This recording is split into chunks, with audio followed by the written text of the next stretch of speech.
இல்லை. மெசியாவாகிய இயேசு கிறிஸ்துவை தவிர, அதுவும் சிலுவையில் அறையுண்ட அவரை தவிர வேறு எவரையும் நான் அறிந்து கொள்ள விரும்பவில்லை. யார் சொல்றது? பரிசுத்த பவுல் சொல்கிறார். பிரியமானவர்களே, இறை ஊழியர்களே, அர்ப்பணிக்கப்பட்டவர்களே, இந்த வசனத்தை நீங்கள் விருது வாக்காக எடுத்துக்கொள்ளுங்கள், உங்கள் வாழ்க்கையில் பயன்படுத்துங்கள். ஆண்டவராகிய இயேசு கிறிஸ்துவை மாத்திரம் நான் அறிந்து கொள்வேன், அவரை மாத்திரம் பறைசாற்றுவேன், அவரை மாத்திரம் ஆராதிப்பேன் என்று முழக்கமிடுங்கள்.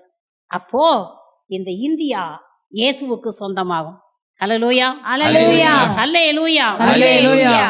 பிரியமானவர்களே, திருப்பாடல் 91:14 வசனத்தை வாசித்து பாருங்கள். அவர்கள் என் பெயரை அறிந்திருக்கிற காரணத்தினால் அவர்களை பாதுகாப்பேன். அல்லேலூயா, அல்லேலூயா. நீங்கள் பாதுகாக்கப்பட விரும்புகிறீங்களா? ஆசீர்வதிக்கப்பட விரும்புகிறீர்களா? உயர்த்தப்பட விரும்புகிறீர்களா?